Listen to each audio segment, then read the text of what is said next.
예, 여러분 반갑습니다. 4월 24일 금요일 아침입니다. 오늘 스가랴서 10장의 말씀으로 이 한 주간을 마무리하면서 또 주말 그리고 주일을 기대하는 준비하는 그런 시간을 갖고자 합니다. 스가랴 10장 가운데서 우리가 함께 봉독할 부분 1절부터 7절까지만 제가 여러분과 함께 합니다. 봄비가 올 때에 여호와 곧 구름을 일게 하시는 여호와께 비를 구하라. 무리에게 소낙비를 내려서 밭의 채소를 각 사람에게 주시리라. 더라빔들은 허탄한 것을 말하며 복술자는 진실하지 않은 것을 보고 거짓 꿈을 말한즉 그 위로가 헛되므로 백성들이 양같이 유리하며 목자가 없으므로 곤고를 당하나니 내가 목자들에게 노를 바라며 내가 숫 염소들을 벌하리라. 만군의 여호와가 그 무리 곧 유다 족속을 돌보아 그들을 전쟁의 준마와 같게 하리니 모퉁이 돌이 그에게서 말뚝이 그에게서 싸우는 활이 그에게서 군세 잡은 자가 다 일제히 그에게서 나와서 싸울 때에 용사같이 그리의 진흙 중에 원수를 밟을 것이라. 여호와가 그들과 함께 한즉 그들이 싸워 말탄 자들을 부끄럽게 하리라. 내가 유다 족속을 견고하게 하며 요셉 족속을 구원할지라. 내가 그들을 긍휼히 여김으로 그들이 돌아오게 하리니 그들은 내가 내버린 일이 없었음 같이 되리라. 나는 그들의 하나님 여호와라. 내가 그들에게 들으리라. 에브라임이 용사 같아서 포도주를 마심같이 마음이 즐거울 것이요 그들의 자손은 보고 기뻐하며 여호와로 말미암아 마음에 즐거워하리라. 아멘. 오늘 말씀 제목은 흔들리지 않도록 붙들어 주시는 하나님, 흔들리지 않도록 붙들어 주시는 하나님, 이런 제목으로 말씀을 나눕니다. 먼저 1절부터 7절까지 큰 문단으로 하나 보고요. 그 다음에 8절부터 12절까지 두 번째 문단으로 나눕니다. 첫 번째 문단인 1절부터 7절까지 하나님께서는 이 드라빔이라고 하는 것을 2절에 말씀하시는데요.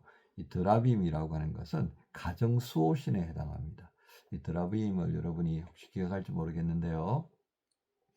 야곱이 그 삼촌 라반의 집에서 이제 14년간 있다가 자산을 좀 모으죠, 그죠? 그리고서는 그의 아내들, 자식들 거느리고 야반도 좋아할 때 그 라반의 딸들이 이제 아버지의 드라빔, 가정 수호신이라고 생각하는 거죠.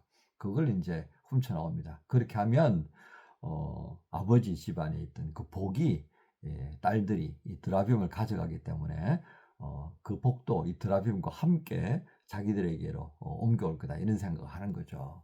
그러면서 이 드라빔이 그만큼 이들의 일상생활에 굉장히 익숙한 우상인 겁니다. 그러니까 무슨 일이 툭 생기면 이렇게 구하는 그런 대상이 되어 있는 거죠. 자, 이 드라빔이라고 하는 것과 이제 하나님께서 어떻게 다른가를 보여주는데요. 그것이 바로 1절에 있는 봄비가 올 때에 여호와께 구하라고 하는 기도의 모습을 가지도록 촉구하는 것에서 그 차이점을 볼 수 있습니다.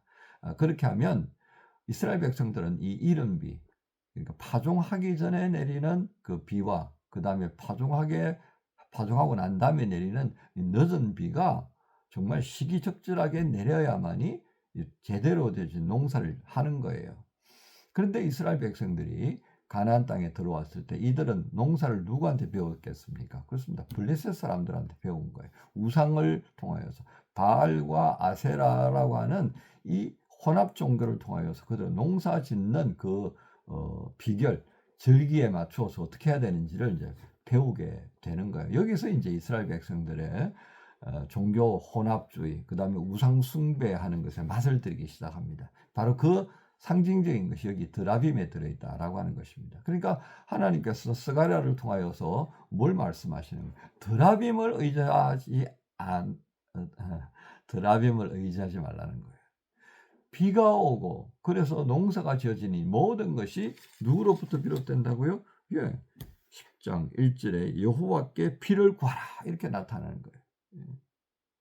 자, 그런데 드라빔을 향하여서 구하면 어떻게 되는 것 같아요?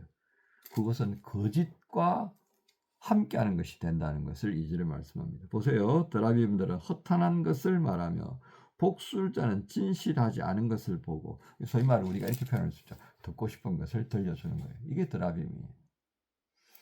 이제 이스라엘 백성들이 지금 직면하고 있는 상황은 어떻습니까? 성전 재건이 이제 곧 마무리되어지고 있고요. 그러면 그 성전 재건을 통해서 이스라엘 백성들은 새로운 삶의 방식에 이제 깊이 뿌리 내리게 됩니다. 그 새로운 방식은 뭐겠습니까? 이전에 포로기 이전에 가졌던 우상 숭배, 하나님 말씀에 불순종했던 거, 그리고 지도자들의 어떤 부정부패, 이 모든 것들을 씻어내고요. 제대로 되어진 하나님의 구원을 경험하고 그 하나님의 능력을 드러내는 그런 백성들의 삶을 유지하는 거예요. 이걸 이제 다르게 표현하면 거룩한 백성이고 제사장 나로로서의 회복, 이제 이렇게 이야기할 수 있겠습니다. 자, 그런 것을 이루어 가려고 하나님은 성전 재건과 이 일련의 과정들을 진행하셨던 거예요. 그러니까 가장 백성들이 저 밑바닥에 있었던 그런 거짓들과 결별해야 되는 것은 당연하지 않겠습니까? 그러니까 그 결별의 첫 번째가 뭐다? 하나님께 기도하는 것을 먼저 말씀하셨다. 이렇게 볼 수 있겠습니다. 그리고 이제 4절에 보면 하나님께서 이 유다와 에브라임들을 강하게 하시면서 하나님의 구원이 어떻게 이루어지는가를 설명하실 때에 4절에 모퉁이 돌이 그에게서 말뚝이 그에게서 싸우는 활이 그에게서 권세 잡은 자가 다 일제히 그에게서, 이 그가 누굽니까? 드라빔이 아니라 하나님이다 그 말이에요. 하나님. 하나님에게서 이스라엘의 힘이고 능력이고 그 모든 것들이 나오게 된다라고 하는 것을 한 번 더 확인시켜 주신다는 그 말씀입니다. 그렇게 해서 이제 6절과 7절에 이 백성들을 내가 견고하게 하고 그들을 속에 하나님께서 구원을 어떻게 이루시는가를 보게 하시면서 진짜 7절 보면 포도주를 마심같이 마음이 즐거울 것이고 그들의 자손을 보고 기뻐하고 하나님으로 말미암아 즐거워하게 될 거다. 이렇게 말씀합니다. 여러분 여기서 앞에서 말씀드렸던 드라빔과 여호와 하나님의 차이점을 분명히 인식해야 한다라고 하는 것을 일깨워 주시는 이 스가랴를 통해 말씀하시는 하나님. 자, 이것이 우리에게 어떤 의미가 있겠습니까? 우리가 세상의 방식에 굉장히 가깝게 익숙하게 살아갑니다. 그러다 보니까 때때로는요, 이게 하나님의 방법인지 세상의 방식인지 헷갈릴 때가 있잖아요. 그죠? 그래서 우리는 어떻게 해야 된다는 겁니까? 1절의 말씀을 읽으면 기도부터 시작하는 게 기도부터. 하나님을 경외하는 건요, 구하는 자의 기도가 하나님을 향하여 있느냐, 세상을 향하여 있느냐라고 하는 것에서 분명히 달라진다는 겁니다. 오늘 우리의 시작은 모든 것의 지식의 지혜의 근원 되시는 하나님께 기도함으로부터 우리의 삶이 시작되는 것. 이게 우리 신자와 불신자의 차이점이라는 것을 또 한번 일깨울 필요가 있겠습니다. 이제 두 번째 문단 8절부터 12절인데요. 여러분 1절부터 7절까지가 하나님의 구원과 관련되어진 하나님이 회복시키는 것에 대한 커다란 그림을 그렸다면 이제 8절부터 12절까지는 그 큰 그림 속에 들어가는 세밀한 부분들을 말씀하신다라고 할 수 있겠습니다. 자, 8절부터 12절에 돌아오게 하시는 하나님. 그런데 그 돌아오게 하시는 것이 어떻습니까? 구속하시는 하나님께서 번성하게 할 것이다. 번성하게 할 것이다. 그리고 그 번성함은 먼 곳에서 하나님을 기억하고 돌아오게 만드는 것에서 시작될 거다. 그리고 그들이 돌아왔을 때 거할 곳이 부족할 거다. 고난의 바다를 지날 때에도 예전에 출애굽의 사건들을 떠올리게 하면서 그 고난의 바다를 지나게 될 때 어떤 경험을 했습니까? 홍해가 갈라졌잖아요. 그죠? 요단강에 물이 말랐잖아요. 이와 같은 엄청난 하나님의 능력을 경험하게 되었다 하겠습니다. 그로 인하여서 이집트의 교만은 땅에 떨어졌고요. 이스라엘 백성들은 하나님 앞에서도 하나님이 우리를 얼마나 사랑하시는지를 깊이 깨닫게 되는 그런 시간들이 바로 이 고난의 바다, 광야를 지나는 그런 시기였다라고 하겠습니다. 바로 그런 과정을 통하여서 12절에 결론이 어떻게 되어지죠? 내가 그들로 나 여호와를 의지하여 견고하게 하리다. 그러니까 하나님께서는 이 모든 구원, 회복의 과정을 통하여서 어떻게 하시는다고요? 우리를 견고하게. 그리고 우리의 신앙생활의 모습은 어떠해야 한다는 것입니까? 하나님을 중심으로 견고해지는 겁니다. 견고하다는 말은 뭐예요? 흔들어도 흔들리지 않는 거예요. 뿌리 깊은 나무가 그렇잖아요. 그렇죠? 독일에 여름철에는 비가 안 오고 겨울철에는 우기처럼 그래요. 그래서 나무들이 생장할 때 비가 오면 이게 튼튼하게 더 뿌리가 내려가고 괜찮아진다고요. 그런데 비가 올 때 생장이 멈추면 뿌리가 내려갈 필요가 없잖아요. 내려갈 필요도 없죠. 뿌리 뻗었다가 얼어 죽으니까. 그러니까요, 독일에 있는 나무들이 굉장히 크기는 커요. 근데 뿌리가 얕아가지고 바람이 불면 다 자빠져 버리는 것을 볼 수 있습니다. 여러분 잘 경험을 못 하셨을 텐데, 저는 독일 처음 왔던 2005년 10월에 왔어요. 2006년요, 1년쯤 되었을 때에 성탄절 어간에 큰 태풍이 몰아쳤는데요. 시속 100km짜리였습니다. 상상이 안 가죠. 근데 저는 와, 시속 100km짜리가 이런 거구나.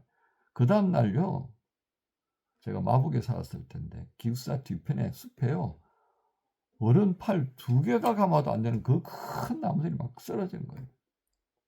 보니까 뿌리가 약해요. 뿌리가. 여러분 이렇습니다. 뿌리가 깊은 것은요, 힘든 과정을 겪을 때 물을 찾기 위해서 뿌리가 푹 밑에 내려가고, 이런 과정이 뿌리를 견고하게 하는 거예요. 하나님은 우리를 어떻게 만들고 싶다고요? 뿌리가 깊은 나무. 바람 불어도 괜찮아요. 그죠? 물이 와도 괜찮아요. 버텨낼 수 있는, 웬만한 건 다 버텨내는, 그리고 안 되다 싶은 건 하나님께서 버티게 해주시는 그런 신앙의 사람들, 그런 자녀들로 우리를 세우고 싶어 하시는 거예요. 오늘 제목이 뭐였죠? 우리를 흔들리지 않도록 붙들어 주시는 하나님. 그 하나님의 마음이 오늘 스가랴 10장을 통하여 우리에게 들려졌습니다. 여러분 한 주간 마무리하는 이 시점에 우리를 흔들리지 않도록 붙들어 주신 그 하나님하고 이 한 주간을 보냈는지, 아니면 그냥 내 마음대로 가는 대로 오는 대로 막 흔들리다가 보냈는지, 아니면 하나님께 더 의지해야 되겠다는 그런 새로운 결심이 또 일어나는 그런 한 주간이었는지 한번 점검해 보시면서 하나님 앞에 회개하는 마음, 또 감사하는 마음, 찬양하는 마음 가지고 이번 4월 마지막 주일을 함께 예비하시면 참 좋겠습니다. 여러분 모두를 우리 주님 예수님의 이름으로 축복합니다. 주님 감사합니다. 우리를 흔들리지 않도록 붙들어 주시는 하나님, 오늘 스가랴를 통하여 또 한 번 말씀 듣게 해주시니 참 감사합니다.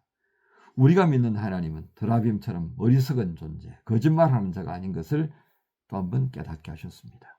언제나 우리를 온전케 하시려고, 우리를 온전히 하나님의 백성으로, 하나님의 영광을 드러내는 백성으로 살게 하시려는 그 뜻 또한 알게 하셨사오니 이 한 주간 아름답게 마무리하는 금요일 되게 해주시고 또 복된 주일 맞이할 수 있도록 인도하여 주옵소서. 감사합니다. 예수님 이름으로 기도합니다. 아멘.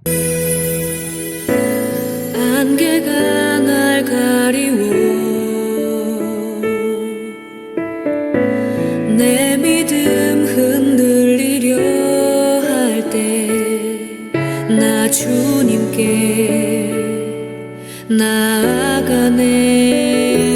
나아가네. 주님은 산 같아서 여전히 그 자리에 계셔. 눈을 들면 보이리라 날 위한 그 사랑.